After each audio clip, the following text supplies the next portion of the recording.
grados de temperatura y vamos con la siguiente mesa. Tiene que ver con los atentados que hubo en Francia el pasado sábado, fue, ¿no? El fin de semana. Bueno, la cantidad de consecuencias que ha tenido, pero vamos a meternos en el tema y vamos a presentar a los invitados que han venido a hablar de este tema. Moniquita, ¿cómo corresponde? Dele. Sí, Daddy, porque Francia y Rusia pactan una coordinación global ahora frente al ISIS. Para hablar de este tema nos visitan analistas internacionales Juan Manuel Carr, Eduardo Bior y Horacio Calderón. Bienvenidos. ¿Cómo le va? ¿Cómo andan? Buenas noches. Gracias. Cuando pasó, viste que yo tengo 58 años y uno fue creciendo sabiendo que en tal lado pasaba algo, pero no podía pasar otra cosa. En tal lado, entonces pasó y vamos creciendo en un mundo donde Suiza era, voy a decir, España era, Paraguay, bueno, Argentina. Y el mundo estaba como dividido, estaba como titulado y estaba todo como claro. Hasta que pasó lo del 11 de septiembre y bueno. También uno crece también con estas teorías que salen en verdulerías y que dice mi tía Elvira que, bueno, se replica, la frontera nuestra es un colador, aquí entran todos, pasan, vienen a llenar la nafta, se va, pasan con los bolsos, hacen lo que se les canta las pelotas, qué sé yo. Pero no pensamos que también en Francia podía pasar una cosa así, donde vos decís, no, la Armada Francesa, es toda una historia, ya la entraron 2 veces, ¿no? Qué cosa rara, loca, ¿era previsible, no era previsible? ¿Era una locura, no era una locura? Era previsible, mirá, incluso yo lo adelanté antes de Charlie Hebdo, pero leyendo, no es que se tenga la bola de cristal o que uno tenga la verdad revelada. Yo, por ejemplo, leyendo la revista oficial digital, que es de excelente calidad, DAVI, que se llama, de Estado Islámico, ahí específicamente designaron a Francia como el enemigo público número 1 de ellos, por encima o por delante de los Estados Unidos. ¿Cuándo fue eso? Y el número lo tengo, será hace un año y medio, más o menos. Muy poco tiempo antes del ataque a Charlie Hebdo. Yo lo difundí en varios canales acá, en radios y todo eso. De manera que era previsible eso. La diferencia con Estados Unidos es que ellos contemplan de que Francia es una potencia que fue colonial y que de alguna manera sigue siendo neocolonial, habida cuenta de que, por ejemplo, las operaciones antiterroristas de Francia en Mali, en la región del Sahel, no fueron para derrotar el terrorismo. Fueron hechas para controlar, digamos, todo un centro, digamos, geoeconómico, del cual hacen usufructo, por ejemplo, Costa de Marfil, chocolate, Níger, uranio, etcétera. Y además de derrocar a Gaddafi, crear un caos en Libia, etcétera, etcétera. Víctor, sí. Bior. Justamente, yo creo que ese es el punto. Acá, digamos, la definición la dio el Papa. Estamos en la Tercera Guerra Mundial y esta es una guerra por el petróleo, el agua y ciertos minerales estratégicos. Entonces, el problema es ver qué agentes se usan para conseguir el control de esa zona. Primero hay que desestabilizar una zona. Eso se hizo con la ayuda occidental turca, de Arabia Saudita y Qatar para los rebeldes contra el presidente Assad en Siria, aprovechando también el caos que ya era Irak gracias a la invasión norteamericana. Al mismo tiempo se hizo la invasión de Libia, la destrucción del Estado libio después de la muerte de Gaddafi. Entonces primero se desestabiliza y después se empieza a repartir el mercado. Esto es para vos, esto es para mí, esto es para... Como demostró el presidente Putin el otro día en el G20, de que hay 40 países que le compran petróleo al Estado Islámico y que mostró las fotos de los convoyos de camiones yendo hacia la frontera turca, recién hoy el Pentágono se acordó de decirle a Turquía que cerrara la frontera turca. Hay la cosa financiera, Daddy, y me parece que es muy importante como para mencionarlo, porque estamos hablando de un Estado que se conforma, ellos se autoproclaman Estado Islámico, es decir, están manejando hoy un sector de Irak y un sector de Siria donde viven 8 millones de personas aproximadamente, y lo que hacen como un autoproclamado Estado es, por ejemplo, cobrar impuestos, ¿sí? Es, por ejemplo, vender petróleo, que era lo que mencionaban ellos. Entonces, ahí tenés una base de financiamiento que ya parte de unos, calcula Estados Unidos, $1.000 millones por año, solo de estas actividades, de los impuestos y del petróleo. A eso sumale estos 40 países que dice Vladimir Putin ahora que están colaborando de forma indirecta, y él dice incluso algunos de acá, él dice algunos del G20, con lo cual es un tema bastante más complejo, bastante más complicado y que hay que analizar muy seriamente, porque hay algunas potencias que indudablemente están financiando a este grupo. Ahí quiero ir, ¿quién le compra petróleo? Bueno, los países cercanos le compran petróleo, incluso el propio gobierno de Damasco, de Siria, le compra gobierno, el de Bashar al-Assad, con el cual ellos combaten, porque no puede comprar por otras vías, ¿sí? Entonces es una situación muy compleja. A mitad de precio. Muy compleja geopolíticamente. Le compran a mitad de precio. Hace 4 años el petróleo estaba $100, ahora está 40, bajó. Ellos lo vendían a 50 y así tenían un financiamiento extraordinario, pura ganancia. Ahora lo están vendiendo a 20. Ahora lo están vendiendo a 20, por lo cual están en una situación económica que creo que es peor. Pero bueno, si Vladimir Putin dice que por sus servicios de inteligencia ellos saben que hay 40 países del mundo, entre ellos algunos que están en el G20, así que son potencias mundiales que están financiando, bueno, estamos en un momento más complejo. Están durmiendo el enemigo. Es una aquelarre, sí. Es una Es que lo de enemigo, amigo y enemigo, Sí. en ese caso es un concepto relativo. Sí. ¿Qué es lo que sabemos hoy? A esta fecha, digamos, hoy es 18 de noviembre, 17 de noviembre de 2015. Bueno, sabemos claramente que de un lado está el gobierno sirio, apoyado por Irán y por Hezbollah y con el apoyo aéreo ruso. Eso es un bloque claro. Del otro lado está el Estado Islámico y más allá no sabemos qué hay.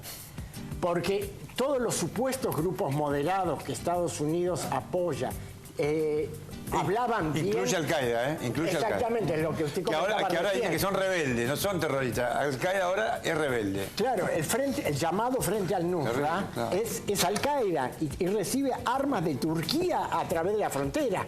Sí. Y Turquía es miembro de la OTAN. La religión acá no tiene nada que ver, ¿no? Se la ponen por delante, no por arriba. Ah, sí, o sea que Es una herramienta de movilización de voluntades.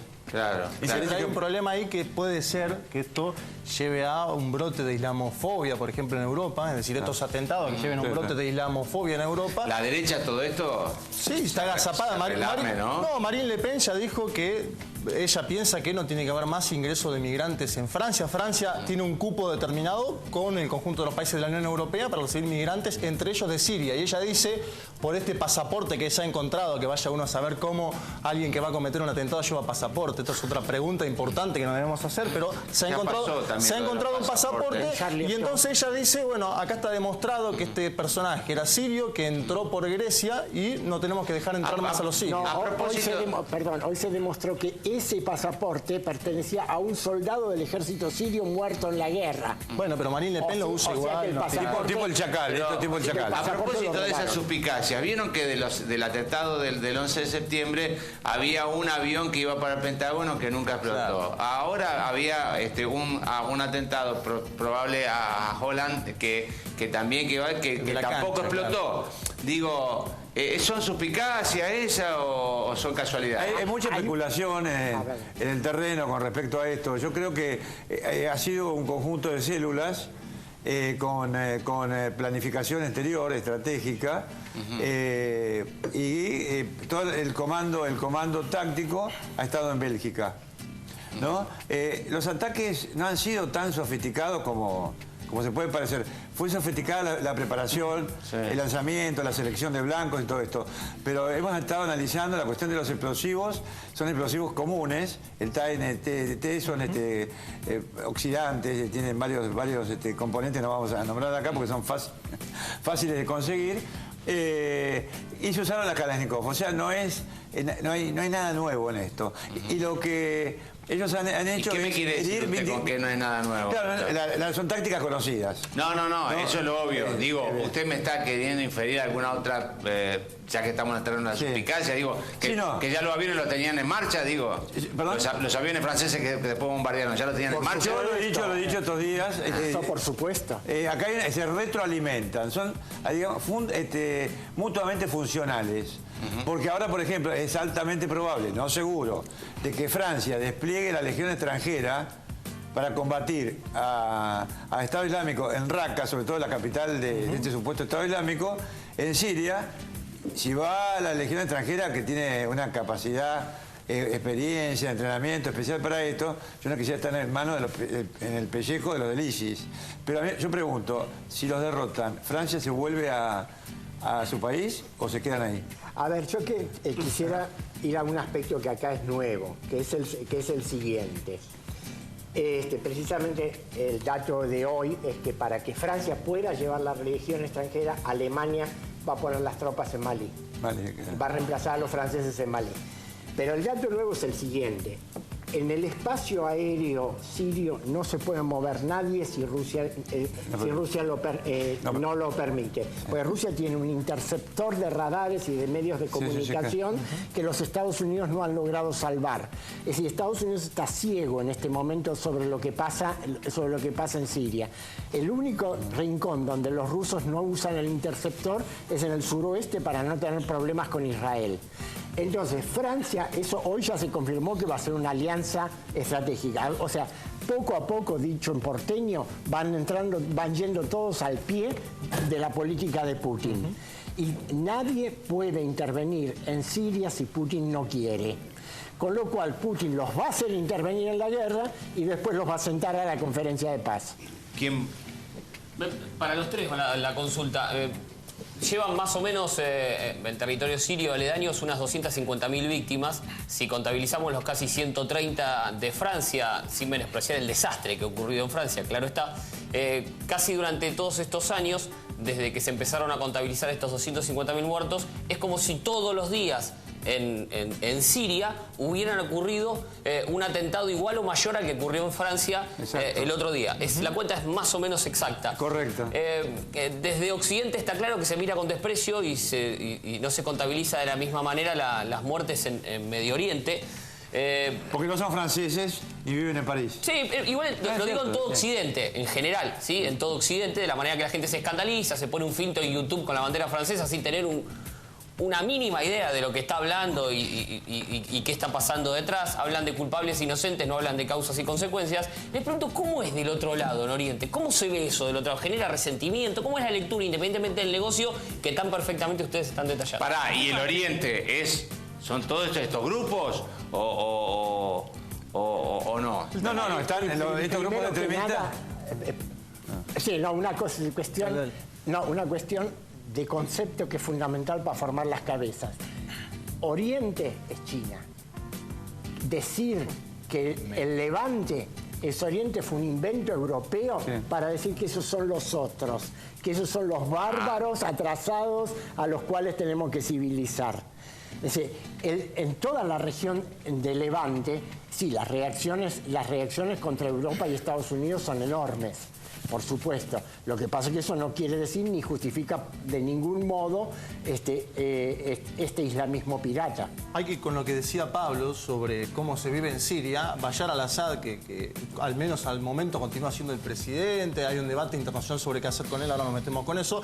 Él dice, lamentamos mucho lo que sucedió en Francia, pero lo venimos viviendo acá en Siria hace años nosotros, ¿sí? Y ahí me parece que entra el debate sobre cuál tiene que ser el papel de Bashar al-Assad y si ¿hay algún tipo de acuerdo entre los Estados Unidos, entre Barack Obama y Vladimir Putin sobre esto? Porque la mayor discrepancia que hay hoy en este momento es esa. Es decir, ¿cuál es el papel de Bashar al-Assad? Si Bashar al-Assad es un presidente legítimo o no. Y Estados Unidos dice, esto solo se soluciona sin Bashar al-Assad en el gobierno. ¿Sí? Dice, y pone ejemplos muy interesantes para analizar ahora, que dice, ¿qué pasó sin Gaddafi en Libia y qué pasó sin Saddam Hussein en Irak? Dicen, no son sociedades que han mejorado. Eso es el ejemplo que pone Vladimir Putin hoy en la mesa.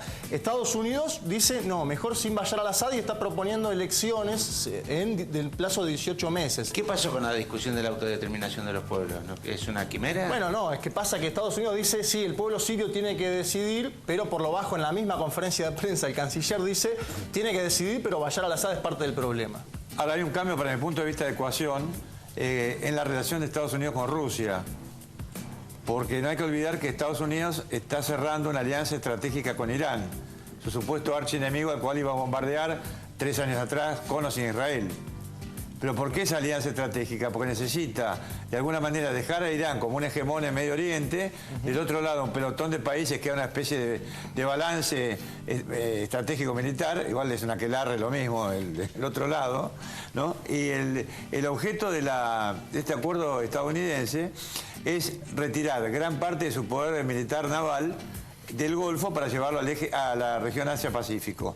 Se necesita, sí o sí. Pero ¿qué pasa? Al cerrar un acuerdo con Irán, Estados Unidos no puede sostener la posición contra un aliado de Irán como Bashar al-Assad, como era 3 años atrás.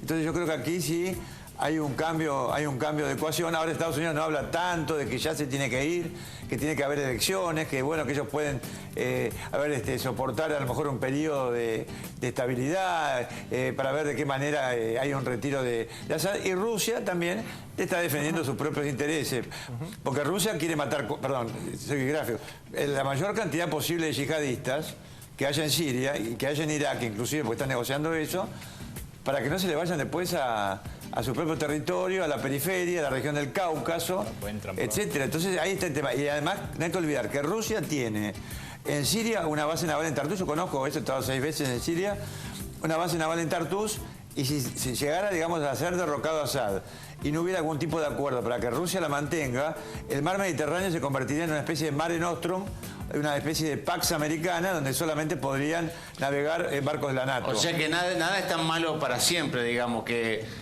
lo que Al-Qaeda fue el gran enemigo de Estados Unidos puede terminar siendo...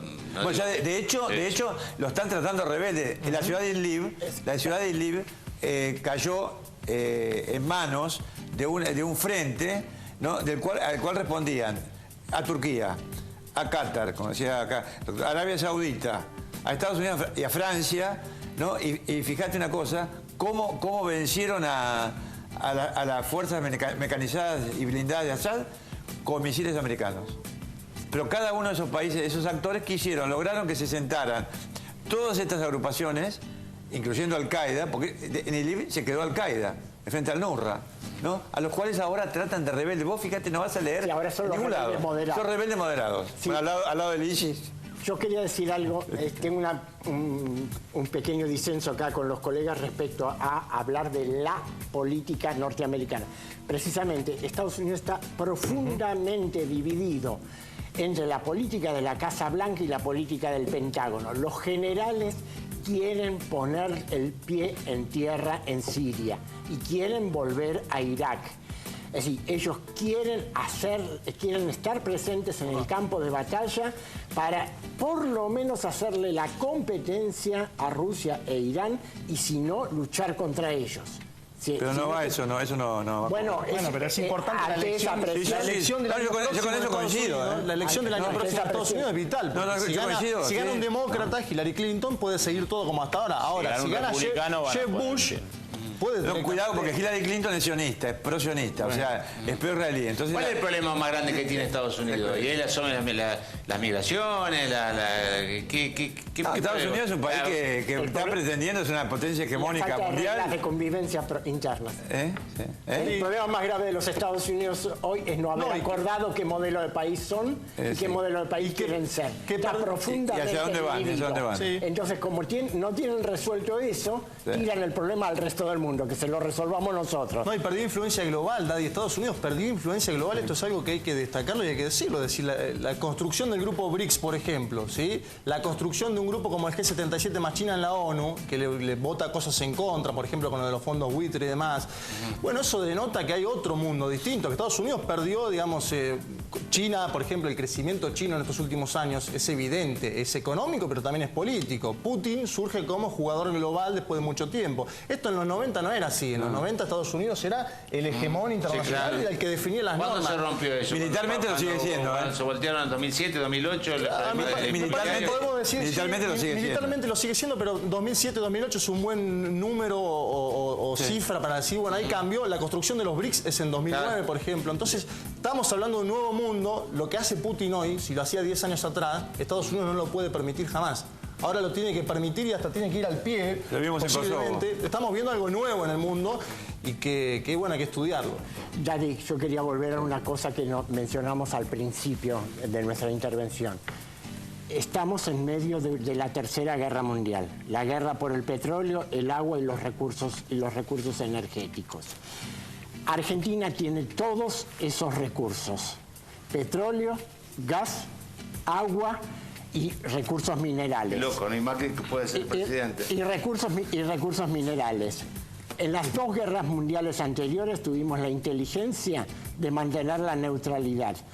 Cualquier alineamiento automático que tengamos con alguna de las grandes potencias nos va a meter adentro de ese lío.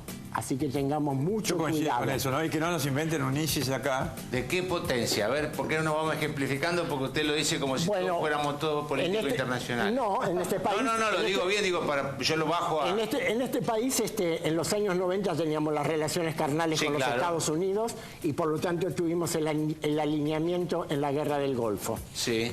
Y nos costó 2 bombas, no importa quién las puso. Lo dijo una teoría interesante. Pero hoy no hay un alineamiento, obviamente con Estados Unidos no, pero no digo alineamiento, pero más cercanía, más simpatía con Rusia y China. Sí, a nivel económico es evidente. Los acuerdos están a la vista. Yo no tengo nada en contra de hacer negocios con Estados Unidos, ¿eh? Bueno, pero por ahí empieza. Yo hablé de alineamiento automático. Alineamiento automático es cuando el otro estornuda y yo decido entonces que tengo que resfriarme.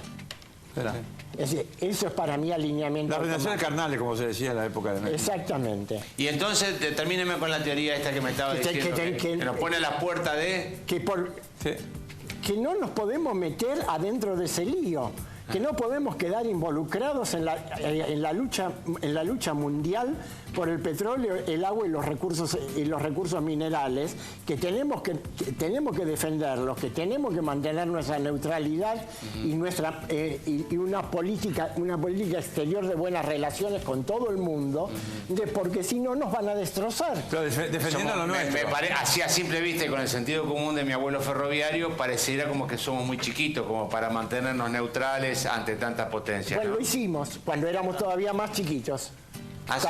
Primera Guerra Mundial, sí, claro. Segunda Guerra Mundial. Bueno, en la Primera Guerra Mundial estábamos muy lejos. Si me dejás complementar algo... Estábamos muy lejos, hoy estamos más cerca. Hubo una batalla de las Malvinas. Si me dejás complementar algo, y yo no hago porque no estoy en campaña, lo que han criticado, por ejemplo, este gobierno, con lo cual yo sí estuve de acuerdo, no con la crítica, sino con el gobierno, es decir, no se inserta en el mundo.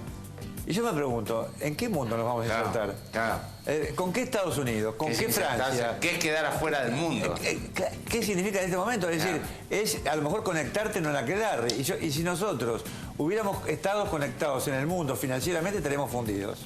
Si tuviéramos en un asado ahora y ya estamos por la 3ª botella de vino y me decís... Soy abstemio. Y bueno, alguna perlita negra le debe caber, ya la vamos a encontrar. Digo... A Bernie también le invitaste un vino, se estás con ganas de tomar un vino. No. Yo te acepto la invitación. Digo yo porque en algún momento uno deja de hablar lo políticamente correcto y empieza a involucrarse de las tripas. Si vos me dijeras cómo van a ser los próximos años así a nivel mundial, así ¿qué tendrías para contarme? Una gran convulsión, esto va a ser una violencia increyendo, ¿no? Pero por estos monstruos que los grandes actores han creado y que a algunos se les fueron las manos, porque está bien, se retroalimenta los intereses franceses con los intereses de los yihadistas, como pasó con Estados Unidos el 11 de septiembre, ¿no? Que dio paso a respuestas, a ocupación de países, etc. El problema de Francia, que yo creo que algunas neuronas le faltan a los franceses, a los líderes franceses, es que ellos tienen 9 millones de musulmanes adentro. Claro. Entonces, si vos vas a bombardear, vas a matar, vas a atacar a musulmanes en el exterior, tenés que tener en cuenta que tenés 9 adentro, de los cuales a lo mejor solamente el 5% es estadístico. El 5% tiene ideas extremistas. Como puede tener cualquier católico, los judíos, los protestantes, etcétera. Es como terminar con la trata blanca. El 5%, pero escuchame una cosa, el 5%. De ese 5%, que no es nada, un 2% está dispuesto a pasar a la acción en Francia. Esto te significa... Esta cifra la vengo nombrando hace 2 o 3 años. Ahora reconocieron en Francia que son 10.000. Que están dispuestos, que podrían estar dispuestos, elementos radicalizados, a atacar dentro de Francia. Si eso tiene ramificación en Alemania, Bélgica, etcétera, el futuro es muy malo. Eduardo, ¿y qué país, qué papel va a jugar Argentina en este escenario de este mundo que plantea acá el amigo? Se decide el domingo. Es decir, Muy bueno. Sí, bueno, excelente, excelente. por un lado nos ¿En están... serio que están así, que se decía el domingo? Sí, efectivamente. Por un lado, nos han propuesto claramente el alineamiento automático con los Estados Unidos. Es decir, eso lo dijo Macri, eso lo dijo Pinedo, se criticó eso. Por el otro lado, hay una política de buenas relaciones económicas y políticas, más por conveniencia que por ideología, con Rusia y con China. Yo creo que tendríamos que poder ampliarla a otras potencias medianas. Creo que, por ejemplo, nos falta mucho la relación con India. Creo que no hemos potenciado la relación con Sudáfrica. Creo que a la relación con Brasil todavía le podemos dar una vuelta. Entonces, si podemos hacer pata en sobre varias mesas al mismo tiempo, podemos respirar y decir, bueno, ahora puedo caminar tranquilo por la calle. Pero tiene que haber una neutralidad positiva, ¿no? Yo coincido con esto. Sí. Absolutamente. Se puede ser optimista, Daddy. ¿Por qué se puede ser optimista? Porque América Latina, la verdad que si uno mira el mundo hoy, es una zona de paz. Y digo, esto no es una declaración ni de la UNASUR ni de la CELAC, que también lo dijeron, que América Latina es una zona de paz, sino que se ven los conflictos que hay en el mundo, lo estamos viendo, y que esto América Latina, la verdad que hoy por hoy lo toca tangencialmente. Entonces hay que valorar lo hecho por estos líderes, particularmente de los gobiernos posneoliberales, digo yo, que han construido esta América Latina de paz y seguir vinculándose con el mundo con el que nos estamos vinculando. Me parece que, China está creciendo hoy al 7% anual a nivel económico, ¿sí? Estados Unidos crece al 2%. Y nos están diciendo que el camino es Estados Unidos. Esta es la gran pregunta también que hay hoy. Estados Unidos, que está embarcado en aventuras por el mundo y que aún hoy no puede salirse de esas aventuras que empezó Bush. Todas estas cosas que ustedes me están diciendo, yo tengo la ¿no? sensación, yo que trabajo en los medios, pues soy bastante básico, los escucho con mucha atención y me llaman la atención. Digo, me parece que mi tía Elvira está muy lejos de todo esto que ustedes están diciendo y me parece que tenía que estar como más cerca porque es muy importante. Hay que bajar la discusión. La discusión internacional no es tan difícil. Hay que bajarla un poco y explicarle a tu tía Elvira lo que está pasando en el mundo y explicarle que China está creciendo al 7% y Estados Unidos al 2%, para explicarle cuál va a ser el mundo que viene también. Y en cuanto a Sergio Berni, que habló hace 2 días del tema seguridad, él estaba acertado. Es decir, realmente nosotros también estamos en peligro. Tenemos dos precedentes, pero independientemente de eso, como dijo él, hay gente acá de cuidado, con palabra más, palabra menos. Entonces, alerta Argentina, porque acá se habló de un ataque del ISIS, se habló de alguna que parecía como una locura, así, Unicente. Claro, eso, bueno, esto puede haber sido acción psicológica. Yo, por ejemplo, las amenazas a la Presidenta me las dieron para analizar y el que las escribió ni siquiera leyó el Corán. Pero si Sergio Berni, que es secretario de Seguridad, dice que acá hay gente que dé cuidado, bueno, entonces alerta, porque yo creo que algún gran actor, algún gran pícaro internacional podría realmente utilizar algún tipo de herramienta que tenga a su disposición en nuestro país para causar algún tipo de convulsión que luego digan, nosotros tenemos que alinearnos con quién y con Estados Unidos porque nos ayuda. Muchachos, les agradezco mucho, de verdad que fue muy bueno, muy interesante y está bueno esto que se empiece a bajar porque vivimos, parecía que estábamos muy lejos, pero no estamos tan lejos. No, como dice metidos adentro con colega periodista, nunca se está demasiado lejos. Les agradezco mucho, muy amable, Muchas gracias, Muy bueno, che, loco, interesante, ¿sí? ¿A dónde vamos? ¿Ya otro corte? ¿Qué queda? Ahí está.